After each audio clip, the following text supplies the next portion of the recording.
KN. Welcome back muli sa ating channel. Kwentong nobela. Hello mga master at mga lodi. Pasupport ng GCash po mga lods. Maraming salamat po. Tere na sa karugtong ng ating kwentong nobela. Ang tugatog ng buhay. Kabanata 3321-3330. Tagalog Translator, Andy Dors. Tawag. I-prick. I-click. I subscribe kwentong nobela, Kabanata 3321. Pakiramdam ni Brittany ay hindi niya ito maipaliwanag ng maayos sa kanyang asawa dahil napakaraming nangyari nitong mga nakaraang taon, lalo na sa kanyang anak. Aabutin ng maraming taon upang tapusin mo na itong ipaliwanag. Hence, she just said, well, lumabas ka muna. Malalaman mo kapag nakita mo sila. Bahagyang kumunat ang noo ni William dahil medyo masaya siya sa pagiging manugang niya ni Dorothy. Hindi lang ang ganda lang niya, buong puso niyang minahal si Alex. Tinuri pa ni William ang kanilang mga kapalaran at nalaman na ang kanilang relasyon ay tiyak na kapalaran. Kapag nasa tabi niya si Dorothy, mabubuhay ang kanyang anak ng mapagpalang buhay. Kaya naman, kung talagang hihiwalayan ni Alex si Dorothy, kailangan siyang pag-alitan ni William dahil dito. Ilang saglit lang ay lumabas na siya ng kwarto, nabigla na lang siya sa sunod niyang nakita. Maraming magagandang dalaga na medyo maganda ang pananamit. Lahat sila ay nakatayo ng maayos sa isang hilera na may isang tasa bawat isa sa kanilang mga kamay. Sa pagdating ni William, sabay silang nagsalita. Congratulations on your return, Father. Please have some tea. Ano? Tiningnan ni William ang bawat isa sa kanila, natigilan sa kinatatayuan. Natarante siya at lumingon kay Brittany. Anong meron dito? Bakit ang daming babae? Sino ba sa kanila ang manugang natin? Tumenya si Brittany sa mga babae. Actually, lahat ng may tasa ng tsaa ay inlos natin. Sige, uminom ka. Naghihintay ang mga manugang natin. Tina Dorothy, Beatrice, Laya, Esmeralda, Waltz, Maya, Don, Luna, Ins, Phoebe, at Lena ay nagtipon dito. 11 babae ang kabuuan, ngunit iyon ay lahat. Ang ilan sa kanila ay hindi dito sa oras na iyon, kaya hindi sila nagkaroon ng kumpletong family reunion. Nagulat si William, pagkatapos ay sumigaw ng malakas. Alex! Alex, ilabas mo ang iyong A** sa dito. Sa kabila nito, hindi nagpakita si Alex. Sa halip, si Nolan ang dumating. Bakit ka sumisigaw ng ganyan? Uminom ka ng D** manti mo. Kung sa huli ay tinatakot mo ang mahal kong apo, hindi ko madali kitang patawarin. Isang magandang bagay ang tinatalakay ni Alex tungkol sa universo, kaya manatili ka na lang dito at alagaan mo ang iyong mga apo. Tatay. Magtsaka, pare. May importanteng meeting din tayong a-attend mamaya, kaya medyo masikip ang schedule natin. Masayang sabi ni Dorothy. Ang pagsalakay ng undead ay napakabilis, kaya't sila ay ilang beses na mas mabilis kaysa noong sila ay sumalakay noong sinaunang panahon. Alam nilang may dahilan ito, kaya kailangang bumuo ng detalyadong plano ang mga pinuno para makapasok sa undead territory at hanapin ang Pantheon Tomb. Si Dorothy, Esmeralda, at ang iba pa ang pangunahing puwersa sa loob ng pangkat, kaya kailangan nilang dumalo sa pulong. Talagang wala silang oras dito, at medyo nahihirapan na silang maglaan ng oras para bigyan ng mainit na pagtanggap si William. O Dorothy, ang tagal na. Kinuha ni Brittany ang tasa ni Dorothy at pinakain si William. Kung ipagpahumanhin mo, ama, alis na ako. Whoosh! Pagkatapos nun, nawala na lang sa hangin si Dorothy, kasunod si Esmeralda, Diet, tapos yung iba. Naramdaman ni William ang pagbagsak ng kanyang puso. I think I can see my daughters-in-law are no ordinary people. Bakit parang mas makapangyarihan pa sila sa akin? I'm no match for them at all, what happened to this world? Hood ay nasa coma pa rin. Tawag. I-prick. I-click. I subscribe kwentong nobela, Kabanata 3322. Ang tugatog ng buhay. Tagalog Translator, Andy Dors Kabanata 3322. Sa kabila ng pagkakaroon ng 11 tasa ng tsaa mula sa kanyang mga manugang, si William ay napuno lamang ng kalituhan. Gayunpaman, hindi ito hinugasan ng tsaa. Brittany, anong nangyari dito? Bakit parang nagbago ang mundo sa loob nitong ilang taon na wala ako? Tumingin si William kay Brittany na parang humihingi ng tulong. Sabi ni Brittany, nagkaroon ng ilang malalaking pagbabago sa mundo. It's no anger what you're familiar with. Magkita na lang muna kayo sa mga apo mo sa ngayon. We'll talk about everything else later. Si Alex at ang iba ay nag-uusap sa ibang lugar. Ito ay kagyat. Ang undead ay nagiging mas malakas araw-araw. Sa tingin ko dapat na tayong magtungo sa undead teritoryo ngayon. Matigas na mungkahi ni Agatha. Dumidalo rin si Jade sa meeting. Tinulyapan niya si Alex, saka nagsalita. Sumasang-ayon ako dyan. Ayon sa Divine Dreamcatcher, ang undead ay gumagawa ng ilang malalaking galaw kamakailan. Hindi lamang nila sinasalakay ang malalaking mundo kaliwat kanan, parang nagmamadali sila. Tinusubukan nilang sakupin ang buong universo sa loob ng pinakamaikling panahon. Kung matagumpay nilang lusubin ang Amerika, magiging huli na tayo para gumawa ng kahit ano. Tumanggaw si Alex. Sige, maghahanda ako. Sa wakas ay ligtas na ang aking ama. Sa wakas ay nakaalis na siya para makita ang kanyang ama. Sa oras na iyon, hawak ni William ang panganay na anak ni Alex, si Angel Rockefeller, ang maliit na batang babae na kasama nila ni Daya.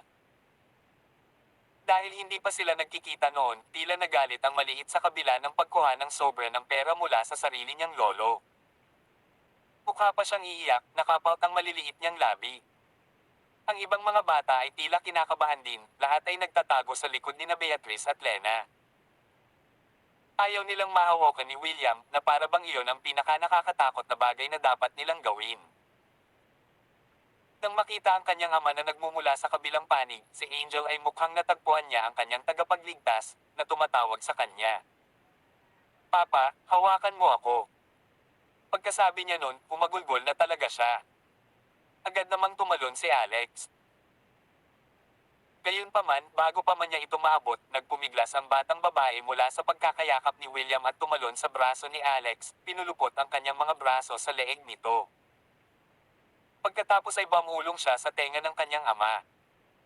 Papa, si Spring, Summer, Autumn, at Winter ang nagsabi na. Si Lolo ay isang halimaw. Takot ako. Nang makawala si Angel sa yakap ni William, muntik na siyang masipa sa lupa sa pamamagitan ng pagsipa nito na nag-iwan sa kanya na hindi makapaniwala. Iyon ay dahil malinaw na naramdaman niya ang divine power sa dalaga. Ito ay napakalakas din. Kung ang sino mang ordinaryong tao ay sipay ng ganoon, sila ay hahantong sa matinding pinsala. Well, nakakatakot. Muntik na akong sipay ng 5 taong gulang kong apo. Umiti si Brittany sa gilid. Posible naman talaga. Alam mo ba kung sino ang iyong panganay na apo ay? Tiyak na magiging napakalakas niya sa hinaharap dahil nakatanggap siya ng pamana ng Diyosa mula sa kanyang ina. Siya ay maging future goddess of nature. Goddess of nature. Banal na F***.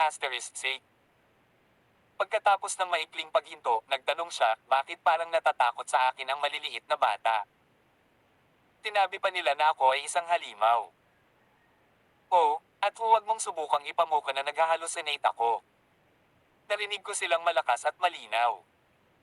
Yun ay dahil nakita ka na nila noong may soul planting mark ka pa. You were pretty scary, honestly. Tinakpin ni William ang kanyang mukha gamit ang kanyang mga kamay. Nako, nakakalungkot lang. Sagot ni Brittany. Okay lang. Makipaglaro ka lang sa kanila ng kaunti. Hindi ka nila ibo-boycott kapag naging pamilyar na kayo sa isa't isa. Ang mga bata ay may posibilidad na maging lubos na makakalimutin, kaya hindi nila matagalan ang nakakatakot na alaala mo sa iyo. Tama ba? Tawag. I prick. I-click. I subscribe kwentong nobela, Kabanata 3323. Ang tugatog ng buhay.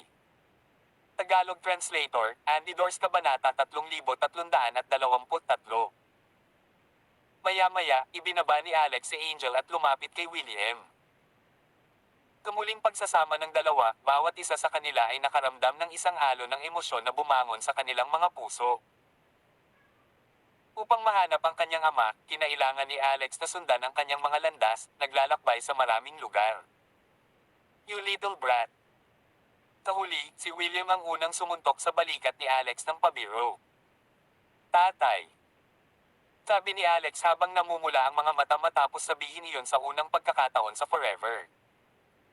Niyakap ni William ang anak at tumawa. Tulad ng inaasahan mula sa aking anak.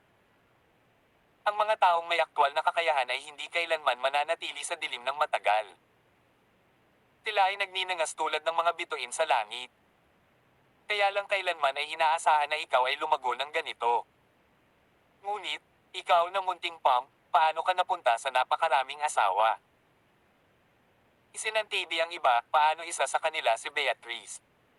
Siya ay kapatid na babae ni Dorothy. Alam mo bang magiging awkward kapag tayo makipagkita ka sa biyenan mo? Sagot ni Alex, Dad, ang pagkakaroon ng mas maraming manugang na babae ay magpapalaki lamang sa pamilya ng Rockefeller. At saka, hindi ka mas mahusay kaysa sa akin. Shut up. Paano ako katulad mo? Oh yeah. Then tell me about Susan Hunter, Ham. Nang marinig ito, natigilan si William, agad na tinakpan ang bibig ng anak. Pagkatapos ay gumamit siya ng telepathy para kausapin ito. Inaan mo ang boses mo. Mapahamak ako kapag narinig iyon ng nanay mo. So, totoo ba? Well, hindi ko naman talaga sinasadya. Dahil alam mo ang tungkol kay Susan, dapat alam mo ang tungkol sa libingan sa ilalim ng Michigan, di ba? Nakarating ka na ba doon? Tumango si Alex. Nagpatuloy si William. Maraming pananaliksik ang kinailangan kong dumaan para makahanap ng daanan na matatagpuan sa Amerika. Napakadelikado ng lugar na iyon, kaya nakakita ako ng grupo ng mga tao na tutulong, at si Susan ay isa sa kanila. Nawasan ako doon, at nagsimulang mag-hallucinate, kaya't ginawa ko ang mga bagay-bagay kay Susan habang wala pa ako. O diba, nasaan siya ngayon? Umiling si Alex. Ang sinaunang hangganan ay nabasag, at ang Amerika ay nakataya. Hindi lang iyon, ang pag-apon ng espiritual na enerhiya ay nangyari kanina gaya ng kanilang hinulaan. Masyadong marami mga bagay na nangyari sa Earth sa parehong oras. Marami ang umalis sa amin o naghiwalay ng landas. Nawalan ako ng kontak sa maraming tao, at hindi rin ako nakipag-ugnayan kay Susan. Tanong ni William, what exactly happened in the past few years? Alright, nasaan ang lolo mo? I mean yung nasa Rockefeller Group. Bakit? Wala ba sila dito? Umiling muli si Alex. Pagkatapos nito, inilagay niya ang kanyang hintuturo sa pagitan ng mga kilay ni William na ipinasok sa kanyang kamalayan ang bawat alaala ng mga nakaraang insidente na hindi nakuha ni William noong siya ay nakoma. Sa mismong sandaling iyon, pakiramdam ni William ay sesabog ang kanyang utak. Gayunpaman, lalo siyang nabigla nang mapagtanto niya kung paano pinakitunguhan ng mga Rockefeller ang kanyang anak at asawa matapos ang peking pagkamatay nito. Tinakaw nila ang kumpanya at ang mga ari-arian nito, at tumanggi pa silang bayaran ng mga bayarin sa ospital ni Brittany. Gaano sila hindi makatao? Bago siya umalis, medyo nakaayos na talaga siya kung sakali. Nang si Brittany ay naging isang vegetative na pasyente mula sa aksidente, ang kanyang pangunahing layunin ay upang makahanap ng isang paraan upang pagalingin siya. At upang itago mula sa ilang uri ng puwersa sa parehong oras. Ang mga taong iyon ay titigil lamang kapag siya ay patay na. Ngunit isang seryosong isyu ang lumitaw pagkatapos ng kanyang plano, na kung saan ay isang bagay na hindi niya talaga isinasaalang-alang. Siguro napakahirap para sa iyo, anak ko. Umiling muli si Alex. I'm actually pretty fine. The one who suffered the most was Mom. She had to worry about me all the time. Sa huli, sinabi niya sa kanyang ama. Malayo sa bahay. Ang sitwasyon doon ay hindi mukhang maasahin sa mabuti, kaya magdadala ako ng ilang mga gadget upang mabuhay ito kahit na. I'm leaving the house to you, Dad. Maya-maya, sumugod si Maya at nagmamadaling sinabi, nasa panganib si Holly. Kailangan nating makarating sa War Mountain ngayon din. Tawag. I prick. I-click. I subscribe kwentong nobela, Kabanata 3324. Ang tugatog ng buhay. Tagalog Translator, Andy Dors Kabanata 3324. Nagtaas ng kilay si Alex. Talagang naalala niya si Holly, lalo na't ito ang kanyang Diyosa. Muntik na siyang mamatay nang sinubukan ni Sidney Yeager, ang apo ng elder ng Mountain Warrior, na pilitin na alisin ang kanyang espiritual na ugat sa kanyang katawan. Kinailangan nilang gamitin ang natural na banal na bukal upang mapanatili ang kanyang espiritual na mga meridian. Kanina pa, sinundan ni Holly si Dorothy at nanatili sa kanyang 8 disipulo. Narinig din niya mula kay Dorothy na si Holly ay nakapagpalago ng isang bagong espiritual na ugat na mas makapangyarihan kaysa dati. Iyon ay isang deity tier root. Ang ganitong mga kondisyon ay medyo bihira, ibig sabihin, ang pag-atake na naranasan niya ay isang blessing in disguise kung tutuusin. Kung hindi nahukay ni Sidney ang kanyang espiritual na ugat, hindi siya makakalabas sa mas bago at mas malakas na ito. Sa pag-alis ng pangalawang ugat, ang pangunahing espiritual na ugat ay nagawang i-maximize ang tunay na potensyal nito. Nabalitaan na ang antas ng paglilinang ni Holly ay bumuti ng husto mula noon. Bukod dito, para bang ang kanyang mga kapangyarihan at lakas ay tumaas pagkatapos matanggap ang espiritual na enerhiya sa panahon ng pag-apo. Kailan pa siya nakarating sa War Mountain? Tanong ni Alex. Sabi ni Maya, 2 araw na ang nakakaraan. Gusto niyang makilala mismo ang babaeng Sidney na iyon at sinabing gusto niya itong pasalamatan. Sa kasalukuyang antas ng cultivation ni Holly, wala nang sino mang makakatalo doon. Sa puntong ito. Pero nabalitaan lang namin na ang War Mountain ay napuno ng demonyong Chi na para bang isang napakalakas na demonyong nilalang ang ipinanganak. Titingnan ko. Ayaw nang magaksaya ng oras ni Alex at agad na nag-teleport palayo kay Yukon. Sa katunayan, ang Yukon at War Mountain ay hindi malayo sa isa't isa. Sa pamamagitan ng paggamit ng long distance na instant teleportation, maaabot niya ang bundok sa loob ng ilang segundo. Mula sa malayo, napansin niyang ang tuktok ng bundok ay napapaligiran ng malademonyong Chi, na bumubuo ng mga madugong ulap sa buong kalangitan sa loob ng lugar. Anong puro demonyong Chi? Napatalon si Alex nang makita ito. Ang War Mountain ay hindi na ang War Mountain dati, at tila lumawak din ito ng kaunti. Sa panahon ng pag-apo, ang bundok na ito ay isa sa mga piitan na sinubukang makuha ng maraming magsasaka, pagkatapos ng lahat. Ngunit ngayon, ang buong bundok ay nilamon ng napakalakas na demonyong Chi. Si Shelly at Ancestor Body, na nasa palasyo ng kanyang isip, ay medyo nakakaramdam din nito. Agad na lumabas ang dalawa at pagkatapos. Si Asterisk Man, parang pamilyar talaga itong demonyong Chi na ito. Nagsalita si Ancestor Body. Tumango si Shelly. It is. Ito ba ay isang primal demonic Chi? Tinampol siya ni Ancestor Body sa hita dahil sa realisasyon. Yun nga. Tama, ito ay primal demonic Chi. Ito ay kabilang sa primal old devil, bagaman. Namatay siya noong sinaunang panahon, kaya paano ito nangyari? May mga pipikayang asterisk na nakahukay ng libingan ng kanyang ninuno. Matapos banggitin ang mga libingan ng mga ninuno, naalala ni Alex ang Pantheon Tomb. Noong nasa Pantheon Tomb pa siya, may naalala siya, biglang itinaas ang ulo. Sigurado ka ba na ito ay isang bagay na ang Primal Old Devil lang ang maaaring magkaroon? Naaalala kong nakakita ako ng lapida na may titulo sa Pantheon Tomb, bagaman. Sa pagkakataong ito, parehong nabigla sina Shelly at Ancestral Body. The Primal Old Devil is buried in the Pantheon Tomb. Bahagyang naiinis si Ancestral Body. What in the world is that Pantheon Tomb anyway? AK, hindi ko narinig ang tungkol dito sa buong buhay ko. Ipinagpatuloy ni Shelly ang panunood habang ang walang katapusang hamog ng dugo ay pakapal at pakapal. Napansin pa niya ang isang anino ng isang bungo na nabubuo sa kailaliman ng mga ulap. Malalaman mo kapag nakita mo na. Piling ko may tinatagong malaking sikreto ang Pantheon Tomb, sabi ni Shelly habang nakaupo sa balikat ni Alex. Bilang isang espiritu, mayroon siyang kakayahang baguhin ang kanyang laki, kaya siya ay kasalukuyang kasing laki ng isang maliit na diwata. Tawag. I prick. I-click. I subscribe kwentong nobela, Kabanata 3325. Ang tugatog ng buhay. Tagalog Translator, Andy Dors Kabanata 3325. Gayunpaman, hindi ito nagawa ni Ancestor Body. Napanatili pa rin niya ang hitsura ng isang bata at patas na bata. Sa kabila ng kanyang maliliit na paa, kaya pa rin niyang tumakbo ng napakabilis, lalo na kung gaano siya kasigla. Sa kabilang banda, labis na nag-aalala pa rin si Alex sa kaligtasan ni Holly. Walang pag-aalinlangan, nagmamadali siyang umakyat sa tuktok ng War Mountain.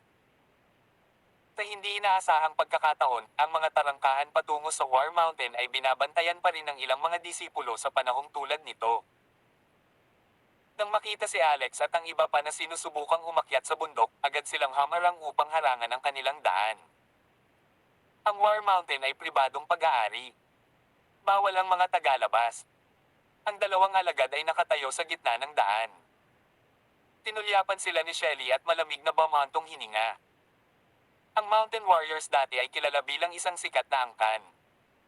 Hindi ko inaasahan na lahat sila ay napunta sa madilim na bahagi. Hindi na sila mukhang tao. Nasabi rin ni Alex. May shadow blood sa paligid ng kanilang mga noo. Bukod dito, ang enerhiya sa loob ng anino ay kapareho ng demonyong chi sa paligid ng kalangitan. Tumakbo si Ancestor Body patungo kay Alex na may maiikling paa. Walang duda na ito talaga ang Primal Old Devil. Kakaiba iyan. Hindi ba siya namatay? Ano ang nasa loob ng Pantheon Tomb noon? Ang dalawang alagad ng Mountain Warrior ay nanunood habang ang grupo ay nagpatuloy sa kanilang diskusyon na parang walang tao. Tinawag pa nila ang Primal Old Devil bilang isang ordinaryong titulo lamang sa kabila ng pagiging ang kasalukuyang Diyos ng Mountain Warriors. Kailangan ng isa na pretuhin ang Primal God na may sukdulang paggalang dito. Ginagawa niyo ito para matupad ang isang death wish, hindi ba? Lumuhod. Manalangin ng Tame Time sa tuktok ng War Mountain at tukuyin ang Primal Old Devil bilang ama. Kung hindi, tapos na kayong lahat. Tawagan mo siya ano ngayon. Natigilan si Alex at ang iba pa. Ang ninunong Body ay tumawa ng malakas. Gusto mo tawagin ko yung matandang Diablo na ama? Ay nako, haha. That reminds me, that old devil really liked being a father. But it's a shame, really. Once he see me, he'd have to call me. Pare sa halip. How dare you? Kunin mo sila. Noon lang, kinuha ni Shelly ang mga bagay-bagay sa sarili niyang mga kamay. Dalawang kadena na metal ang bumaril sa kanyang katawan, tumama sa noo ng dalawang disipulo. Dahil dito, agad niyang pinatay ang dalawa sa parehong oras. Ang mga kadena ay talagang nagmula sa Folly Bridge ng Persephone. Nagsalita si Shelly. Ang mga taong ito ay lahat ay nadungisan ng Primal Demonic Chi at naging minarkahan ng Primal Old Devil. Bukod sa pagtanggap ng kanyang demonyong enerhiya, naging mga kasangkapan din niya ang mga ito. Madali silang maging dagdag na katawan niya anumang oras at imposibleng mailigtas sila ngayon. Kaya huwag kang maawa sa kanila. Patayin mo na lang sila kaagad. Tumango si Alex at mabilis na tumakbo patungo sa pangunahing lugar sa loob ng War Mountain kasama sina Shelly at Ancestor Body. Napansin nila ang maraming wind blades na humahampas sa hangin sa loob lamang ng ilang sandali. Ito ay lubhang matalas at makapangyarihan, nakikipaglaban sa walang katapusang Primal Demonic Chi. Si Holly naman. Pamilyar na pamilyar si Alex sa Chi ni Holly, kaya natukoy niya kung saan nanggaling ang aura ng talim sa kanya. Tumango rin si Shelly. Iyan ang Sword of Righteousness at Uprightness ng Mountain Warriors clan. Ang iyong kapatid na babae ay talagang nakuha ang kanyang mga kamay sa tunay na sword art ng mga mandirigma sa bundok. Siya ay mayroon pang ang isang deity tier na espiritual na ugat. Kung wala ito, hindi niya kailanman magagawa ang sword art na ito. Sa pagtakbo, sa wakas ay narating ni Alex ang larangan ng digmaan. Napansin niyang si Holly, na ilang taon na niyang hindi nakikita, ay nakipag-away sa isang babaeng kasing edad niya. Tila mas maganda rin si Holly kaysa dati, na may determinadong hitsura sa kanyang mukha. Noon ay nanalo na siya dahil ang babaeng katapat niya ay naputol ang isang braso at duguan ng husto. Malamig na tinignan ni Holly ang babae. Sydney, paano kung kinuha mo ang aking espiritual na mga ugat? Ang mga bagay na hindi sa iyo ay hindi kailanman magiging iyo, alam mo. Pero kailangan ko talagang magpasalamat sa paghuhukay mo sa akin. Pangalawang ugat out. Kung hindi, hindi ko malalaman na mayroon akong kambal na espiritual na ugat. At ang isa ko pa ay isang deity tier root. Ang mga mata ni Sydney ay parang makapatay. Deity tier. Mayroon ka talagang deity tier spiritual root. No wonder naputol mo ang braso ko. Fine then, you'll be taking your deity tier root too. Pagkatapos sabihin niyon, ang naputol na braso ni Sydney ay agad na napalibutan ng puro demonyong chi. At kahit papaano ay nakapagpalago ng bago doon at pagkatapos. Gayunpaman, ang kanyang bagong braso ay ganap na itim na may mga pulang ugat sa lahat ng dako. Isa lang itong nakakatakot na tanawin. Bukod dito, ang anino ng bungo sa loob ng madugong ulap ay sumugod din sa kanyang boxy. Tawag. I prick. I-click. I subscribe kwentong nobela, Kabanata 3326. Ang tugatog ng buhay. Tagalog Translator, Andy Dors Kabanata 3326. Tingnan mo, naroon ang espiritu ng Primal Old Devil na pumasok sa katawan ng babaeng bata, bulalas ni Ancestor Body nang makita niya ito. Sa ganitong diwa, ang babaeng batang ito ay katumbas ng paghiram ng kakayahan ng Primal Old Devil. Hindi maalis ni Alex ang kanyang tingin sa battleground. Si Sydney ay nasa isang kakaibang estado noong panahong iyon. Kapansin-pansing nagbago ang buong vibe niya. Ang kanyang demonyong aura ay napakalaki, at ito ay napakalakas, na sumasalamin sa mga ulap ng dugo sa itaas ng kanyang ulo. Si Sydney ay tila nakakuha ng tulong sa enerhiya mula sa ulap ng dugo sa ibabaw ng kanyang ulo sa pamamagitan ng paggawa nito. Mag-ingat sa kanyang mental attack, Holly. Si Alex ay nagtataglay ng mga banal na mata, at ang 3,000 lotes ay lubhang sensitibo sa mahiwagang enerhiya. Sa isang iglap, napagtanto niya na ang pinakamakapangyarihang asset ng Sydney sa ngayon ay ang espiritual na enerhiya. Ang kapangyarihang panlaban na ibinigay kay Sydney sa Blood Cloud, ang malaking skeleton head shadow, ay walang alinlangan na nauugnay sa espiritual na enerhiya. Narinig ni Holly ang tunog at humarap kay Alex. Kuya! Ulalas niya. Matagal nang hindi nagkita ang dalawa. Tuwang-tuwa si Holly at sumili ang isang nakamamanghang ngiti. Tinalakay din ni Sydney ang mga oras na ito. She uttered in a neutral tone, may oras ka pa para makipag-usap ng kalokohan sa iba habang inaaway ako. Sa tingin mo ba ay minamaliit mo ako? Maaari kong agawin ang iyong espiritual na ugat ng isang beses, kaya natural, maaari kitang nakawan muli at hindi ko nahahayaang tumayo ka muli nito ulit. Buzz. Isang espiritual na puwersa na nagpakita sa anyo ng isang pulang dugong espiritual na espada. Pumagsak ito ng may kabangisan patungo sa ulo ni Holly. Nagplanong hampasin si Alex.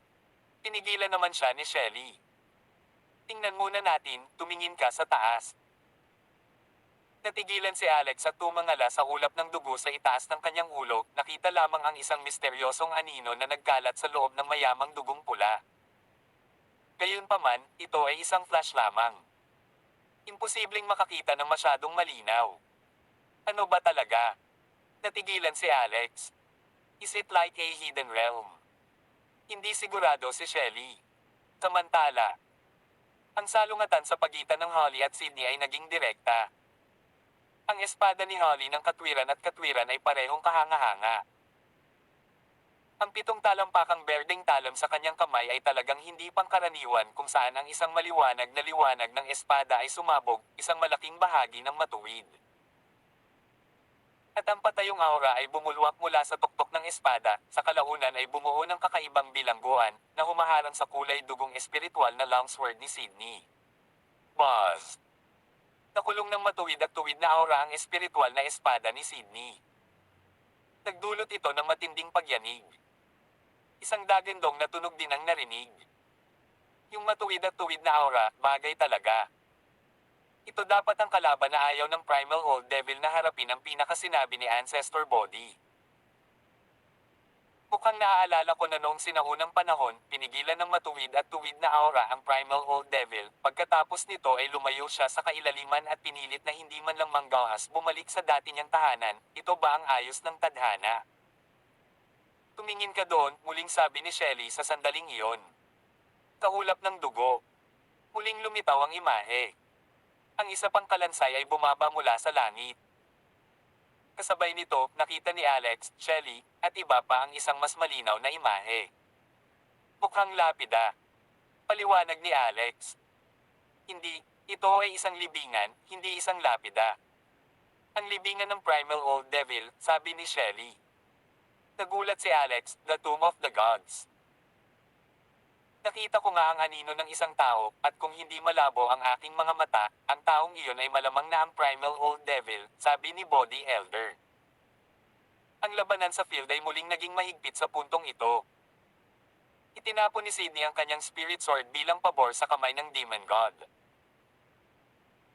Pagkatapos lumaki muli, ibang-iba ang kamay na dati ng pinutol ni Holly sa kanyang orihinal na kamay. Wika nga, ito ay isang kuko ng demonyo, ngunit ang kapangyarihan ng kuko ng demonyong ito ay hindi inaasahan.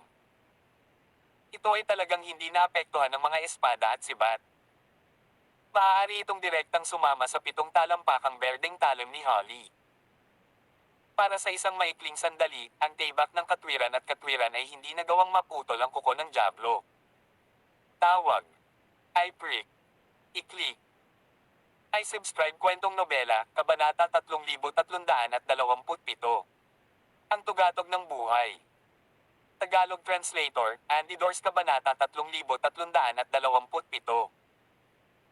Ang hitsura naman ni Alex at ng iba pa ay nakakuha ng atensyon ng mga residente ng Mountain Warriors. Mga tagalabas. Tila ang mga taksil ni Holly. Pumatay ng walang awa. Hindi ba katangahan iyon? Malinaw na si Holly ang orthodoxy ng Mountain Warriors, ang anak na babae ng ulo ng Mountain Warriors, ngunit kalaunan ay na-frame sa pamamagitan ng pagsasabuatan ng mga matatanda upang kunin ang posisyon ng ulo ng sekta, at ang orihinal na pinuno ng sekta ay ipinako sa haligi ng kahihiyan. Na may lahat ng uri ng pangit na paninirang puri. Maging ang anak na babae ng pinuno ng sekta ay naging taksil. At sa oras na iyon, isang kayag ng mga individual ang lumapit kay Alex at sa iba pa. Buzz! Lalong lumaki ang pangangatawan ni Shelly. Lumaki ito na halos kasing laki ni Alex. Ang sinaunang at may bitik-bitik na Persephone's Folly Bridge ay tumusok sa walang laman sa pamamagitan ng pagwagayway ng kanyang kamay. Tila lumabas mula sa vacuum ang malamulto na boses ni Shelly. Sa pamamagitan ng Forgotten River, sa pamamagitan ng Persephone's Folly Bridge. Sa buhay, walang tama o mali, walang merito o demerit sa kamatayan. Lahat ng mga alagad ng Mountain Warrior Sect na dungisan na kayo ng mga ugat ng dating Diablo. Naparito ako ngayon upang lampasan ka at ipadala ka sa sukdulang kaligayahan sa Western Paradise. Swish, swish, swish. Ang Folly Bridge ng Persephone ay nagbuga ng mga kalawang na hibla ng bakal. Ang bilis ay medyo mabilis, naghatid ito ng pinakamataas na batas sa itaas ng bawat kadena. Ang mga katawan ng mga alagad ng Mountain Warrior Sect ay ibinalik sa Persephone's Folly Bridge at isa-isang itinapon sa Forgotten River. Ang mga itinapon ay makikitang naglalaban, nagsisigawan, lumulutang, at lumulubog sa Forgotten River. Ang tubig ng ilog stick sa nakalimutang ilog ay hindi lamang makapaglilinis ng kasalanan at kasamaan kundi pati na rin sa makalupang mga alaala at karma. Paghanod sa Forgotten River, ang mga individual na iyon ay tumungo sa parehong direksyon. Ang katawan ng bawat tao ay naglabas ng itim na gas sa proseso na mula sa masasamang demonyong enerhiya ng Primal Old Devil. Si Alex ay hindi idol. Siya ay may pattern na dumikit sa Persephone's Folly Bridge na pinahintulutan ang mga individual na pumasok sa reincarnation pagkatapos maghugas ng malinis, at siya rin ang maaaring magbukas ng impyernong-impyerno. Nag-transform siya sa isang gumagala-gala na dragon na sumasalamin sa 200 mga sub-katawan, at 3,000 ipinagbabawal na mga spell ay isa-isa na pinaandar, na naglabas ng isang alagad ng Mountain Warriors pagkatapos ng isa pa dito. O, ano ang nangyari nang may dumating sa bangin? Ang mga espiritu lamang ang nakakaalam nito. Sa kasalukuyang lakas ng pakikipaglaban nina Alex at Shelly, higit pa sa kakayahan nilang harapin ang mga residente ng Mount Warriors na ito, at sa huli, maging ang bagong pinuno ng Mount Warriors, ang lolo ni Sydney, ay pinaslang kasama nila. Ang Mount Warriors ay napatay sa isang sesyon ng pagsunog ng insenso. Kung wala ang Mount Warriors, isang grupo ng mga disipulo na nadungisan ng pundasyon, ang mga ulap ng dugo sa Mount Warriors ay naging mas magaan at hindi gaanong malakas. Pinatay ni Alex ang lolo ni Sydney, na nasaksihan ni Sydney. Tigaw niya, puno ng galit ang mga mata habang nakatingin sa langit. "You compelled me to do it. Dahil ito ang kaso, lilipulin ko lahat. Annihilate. Wawakasan ko na ang mundo. Primal Demon Father, Sydney, handa akong tanggapin ka bilang sarili kong ama, at ibibigay ko sa iyo ang lahat ng mayroon ako, kasama na ang aking dugo, laman, at kaluluwa, upang magmaneho magpakailanman. Ang tanging hangad ko ay mawala mo ito. Mundo." Sinabi ni Ancestor Body, isinasakripisyo niya ang kanyang sarili sa mga Diyos. No way, kailangan siyang pigilan. Gayunpaman, huli na. Ayon sa gusto mo. Sabi ng isang matandang boses mula sa itaas ng ulap ng dugo. Ang mga ulap ng dugo ay patuloy na umiikot. Lumakas ang hangin, at lumaki ang mga ulap sa gitna ng mga ulap ng dugo. Ang imahe ay naging mas malinaw at mas malinaw. Kitang-kita ni Alex at ng iba pa na ito ay ang punit ng Primal Old Devil, at si Alex ay naroon na noon pa at lalo pang humanga, sa pag-alala na ang lokasyon ay ang mismong libingan ng mga Diyos. Biglang, sa gitna ng ulap ng dugo, isang napakalaking palad ang inabot. Isang kamay ang dahan-dahang binawi matapos makuha si Sydney, na nagsakripisyo ng sarili. "Sundan mo." Ulalas ni Shelly on the spot. Tawag. I prick. I-click. I subscribe kwentong nobela, Kabanata 3328. Ang tugatog ng buhay. Tagalog Translator, Andy Dors, Kabanata 3328. Ang dugo-ulap puyo ng tubig na baliw na umiikot sa itaas ay kumukuha.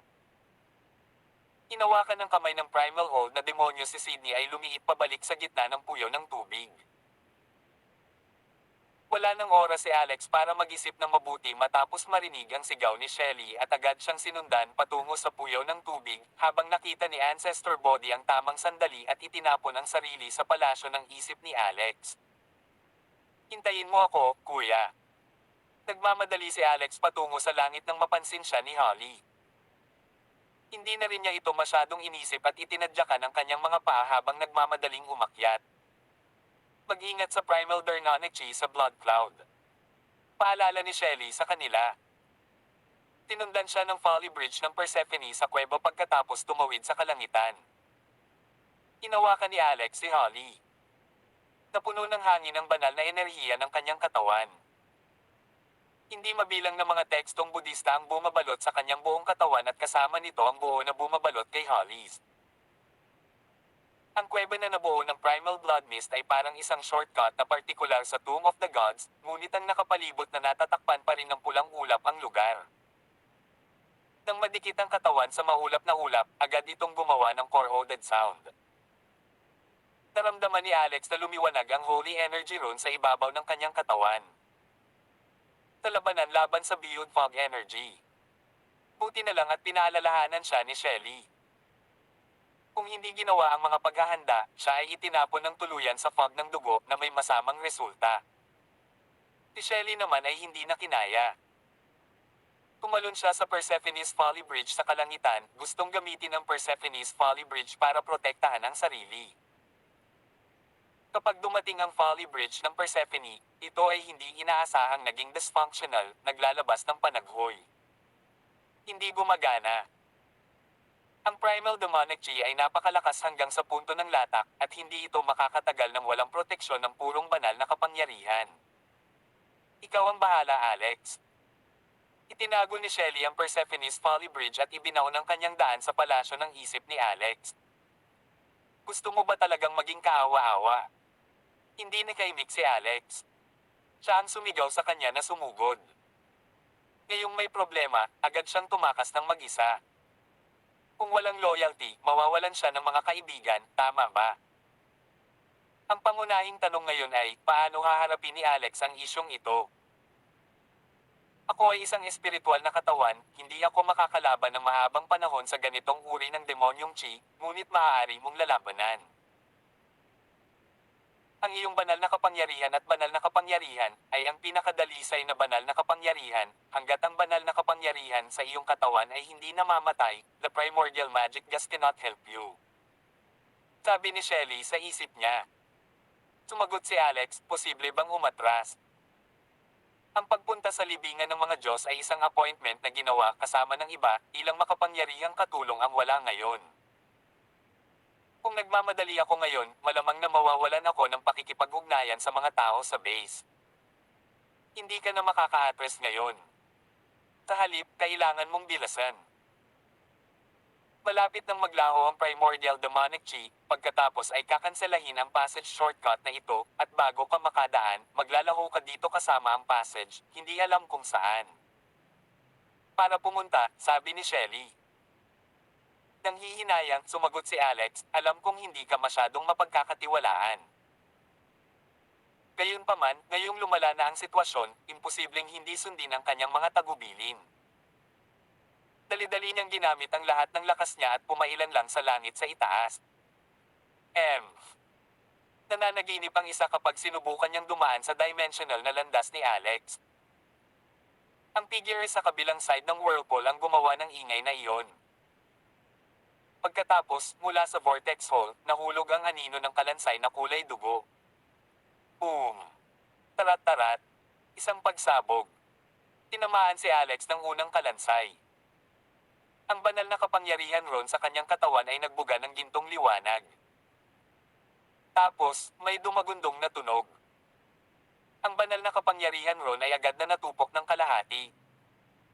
Ang lokasyon kung saan ito nabasag ay eksakto kung nasaan ang puwitan ni Alex. Ang kulay dugo na primordial demonic chi ay bumagsak, at ito ay masakit. Om Mani Padme Hum, Divine Power, protektahan mo ako. Kamusta ka, Holly? Inawakan ni Alex si Holly, nakakapit sa kanya ang maselang at magandang katawan nito. Kuya, okay lang ako. Ulalas ni Holly, pakiramdam na mas secure siya kaysa sa nakaraan. Ibinaba ni Alex ang kanyang ulo. Nawala na rin ang Buddhist text armor ni Holly. Ang primal demonic chi sa kabilang banda, tila walang kapangyarihan na saktan siya. Ang katwiran at katinoan sa kanyang katawan ang nagpalhiya sa kanya nang makalapit ito. Nauubos na siya. Holly, kapatid, kailangan mo para iligtas ang buhay ko. Balutin mo ako sa iyong katwiran at katwiran. Alex.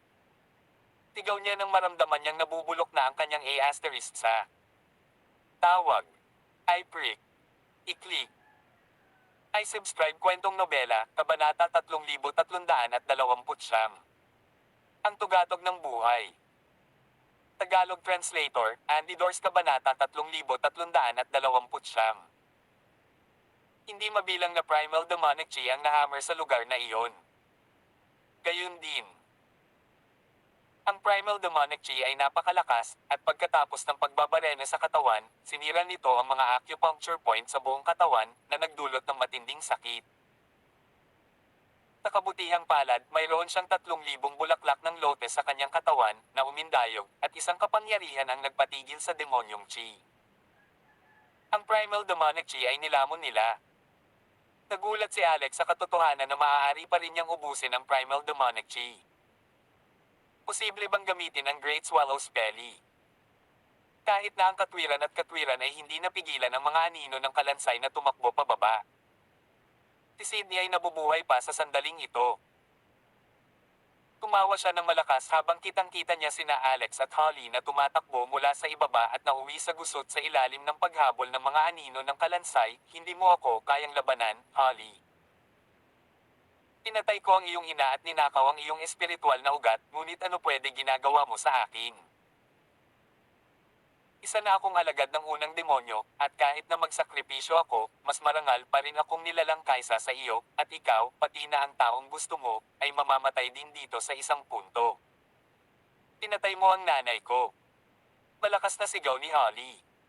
Tinagot ni Sydney, tama yan. Galit ka ba at may balak kang patayin ako? Pagsisisihan mo lang ito habang buhay kung wala kang ganitong kasanayan. Hindi naman palaging ganyan. Biglang kumawala si Holly. Mula sa yakap ni Alex sa pamamagitan ng pagtataas ng kanyang espada. Ang kanyang espada ay dumami mula 1 hanggang 2, 2 hanggang 4, at pagkatapos ay milyon-milyon. Katwiran at katwiran. Pinabawi ng angka ng 10,000 espada. Pumunta ka. Nang gawin ni Holly ang hakbang na ito, tiyak na nahihirapan siya. Nang marinig ni Holly na umamin si Sydney na pinatay niya ang kanyang ina, hindi na niya nakayanin pa at nagpasya siyang ipaghiganti ang kanyang ina gamit ang sarili niyang mga kamay. Nang unang masaksihan ni Sydney ang aksyong ito, nagulat siya. Natutunan mo talaga kung paano gawin ito. Sydney, mamatay. Tigaw ni Holly. Hindi mabilang na mga anino ng espada ang napatay habang papalapit sila kay Sydney at sa primal hold na malaking kamay ng demonyo. Naramdaman ni Sydney ang banta ng kamatayan sa sandaling iyon. Sumigaw siya para sa tulong mula sa unang matandang demonyo. Nakipagtulungan din ang primal hold na demonyo at naghulog ng kulay dugong skeleton shadow. Sa pagkakataong ito ay mas malaki at malinaw na mas malakas kaysa sa huli, binubuksan ang mga panga nito. Malawak at pinipigilan ng 10,000 espada na bumalik. Ang lahat ng lumilipad na espada ay kinain nito. Kasabay nito, patuloy itong lumapag, sinusubukang lunukan si Holly. Si Alex, sa kabilang banda, ay yumuko sa harap ni Holly at ibinato ang Great Swallow spell sa loob ng 3,000 Forbidden Spell. Nakipag-head-to-head sa kulay dugong skeleton na iyon. Wash! Dahil dito, tuluyang nilamon ni Alex ang kulay dugong anino ng kalansay. At ito ay naging sustansya ng bulaklak ng lotus matapos daliseyan ng 3,000 bulaklak ng lotus. Oo. Kasabay nito, ang Sword of Righteousness at Uprightness ni Holly, na hawak pa rin ang huling totoong espada, ay bumagsak sa Blood Cloud Demonic Cheese Blockade at binaril sa ilalim ng binti ni Sydney, na naghiwa sa tuktok ng kanyang ulo sa isang iglap. Napadilat si Sydney, unti-unting umaagos ang dugo sa kanyang mga mata. Patay na siya. Ang pangunahing matandang Diablo ay galit na galit, umungal na galit, at inabot ang isang kamay upang hawakan si Alex at Holly. Nakalok ang buong espasyo sa puntong iyon. Walang paraan palabas. Sumigaw si Shelly sa palasyo ng isip, nakikiusap kay Ancestor Body na magmadali at gamitin ang Ancestral Body Tree para paalisin si Alex. Gayunpaman, si Ancestor Body ay walang kapangyarihan na mamagitan. Ito ay sa tiyak na sandali na ito. Lumitaw ang figure ng isang babae mula sa puyo ng tubig sa itaas at sinuntok ang pinakamatandang Diablo sa braso, itinaboy siya palayo. Isang boses ang nagsabi, Primal Devil, siya ang aking tao. Tawag. I prick. I-click. I subscribe kwentong nobela, Kabanata 3,330. Ang tugatog ng buhay. Tagalog Translator, Andy Dors Kabanata 3,330. Maliit at malabo ang figure ng babae sa gitna ng mga ulap ng dugo. Isa lamang itong langgam kumpara sa napakalaking kamay ng matandang demonyo. Ang kanyang kamao, gayunpaman, ay damapo sa braso ng primal old na Diablo. Agad nitong binasag ang braso. Ito ay sumabog sa isang ulap ng ambon ng dugo. Ang figure ng primal old na Diablo na dumadagindong sa espasyo sa itaas ng ulap ng dugo, at ang kanyang nakakabaliw na dagindong, na may ganitong tunog, ay nagmula doon, na lahat ay nagparamdam kay Alex na ang kanyang dugo ay kumukulo at ang kanyang katawan ay hindi komportable. Sa kabutihang palad, ang 3,000 bulaklak ng lotes ay napakalakas. Sa pagitan ng umaalog-alog na mga bulaklak ng lotes, isang misteryosong puwersa ang muling nagpuno sa katawan ni Alex. Ang mga kakaibang meridian at pore sa buong katawan ay puno ng mahiwagang puwersang ito upang mabawi ang negatibong epekto ng dagindong at pasiglahin ang 3,000 bulaklak ng lotes na bumukas muli. Maging ang mga bulaklak ng lotes na kanina ay bumukas muli. Alam na alam ni Alex na ang mga ito ay kumakatawan sa pagsulong ng isang ipinagbabawal na spell. Ang bawat antas ng ipinagbabawal na spell ay maaaring magkaroon ng hanggang 9 na layer. Mayroon na ngayong ilang mga diskarte si Alex na tumawid sa ikalawang antas, tulad ng Great Elsebound Spell at Great Flame Spell, ngunit karamihan sa mga ito ay nasa unang antas lamang, ngunit ngayon, hindi alam kung ito ay ang pagsipsip ng ang Primal Old Devil Skeleton Phantom na nagbigay sa kanya na may napakalaking enerhiya. Ang 3,000 bulaklak ng lotes ay tila namumukadkad na parang ulan. Maraming tao ang nakarating sa ikalawang antas. Ang isang liko ng mga bagong ipinagbabawal na spells ay lumabas din upang magagamit. Mahusay na void spell. Mahusay na folding spell. Mahusay na dark spell. Mahusay na cloud spell at iba pa. May mga kakaiba at kakaibang pangalan pa ang lumabas. Nadama ni Alex na wala silang silbi, ilang mga ipinagbabawal na spell, at kadalasan ay hindi man lang makapag-isip tungkol dito. Nakakaiba rin dahil ang pagsali sa 10 ipinagbabawal na spell ay isa ng makalangit na pag-iral, at ngayon ay mayroon na siyang 3,000 ipinagbabawal na spell na hindi na kailangan. Gayunpaman, mayroong maraming mga anino ng dugo ng kalansay sa ulap ng dugo. Ang Great Swallowing spell ni Alex ay hindi tumigil sa pagsuso sa lahat ng kulay dugo na kalansay na sumugod. Pababa sa kanyang katawan upang maging sustansya para sa 3,000 lotes na may ideya ng hindi pagsuso ng walang kabuluhan. Sa oras na ito, halika dali. Sabi ng boses mula sa kabilang dulo ng blood cloud. Boses ng babae ang naririnig namin. Ito ang boses. Nakilala niya ito, boses iyon ng mysterious maiden of 9 heavens, at kamukha niya ito. Ang babae kaya ay ang mahiwagang dalaga ng 9 heavens. Ang unang ulap ng dugo ng matandang Diablo ay mabilis na nagwawala, na nagpahiwatig na ito ay partikular na dimensional na channel ay nagsasara at kumukupas, habang ang ulap ng dugo ay nawala, ang nakapalibot na lugar ay naging walang laman. It was pitch black.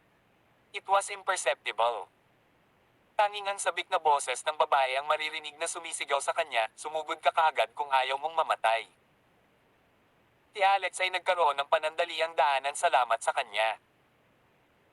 Napagtanto niya na isa na itong aktwal na sitwasyon sa buhay o kamatayan, kaya't hinawakan niya si Holly, binato ang Great Void Spell ng 3,000 Forbidden Spells, at sumugod patungo sa daanan. Sa puntong iyon, boo! Tila sumisiksik siya sa isang uri ng nagyelo na lugar. Napapaligiran ng ilang uri ng panuntunan. Paghihigpit sa enerhiya. Ang kanyang mobility ay makabuluhang nabawasan, kung ito ay dati ay 10,000 yarda, ito ay naging isang pagong na bilis ng 10 yarda. Sa kabilang dulo, hinimok ng isang babae. Tayo. Ito ay pansamantalang channel na hindi magtatagal. Kapag bumagsak ang daanan, maikulong ka sa bumabagsak na vacuum bubble sa buong buhay mo. Hindi ka makakatakas. Sa likod niya, gumuho ang koridor. No at aquatic ito at naging kapirasong bituin o alikabok at naglaho. Nakita niya ang ilang balangkas na anino ng dugo na nakulong sa pagbagsak na enerhiya na ito. Hindi makatakas habang nakakulong sa isang kakaibang bula, lumutang sila sa kalawakan, hindi makagalaw ng isang kalamnan. Great Void Spell. Till then. Hanggang sa muling kabanata. Dito sa ating channel. Kwentong Nobela. Mabuhay. Please like, share, and subscribe. Salamat po.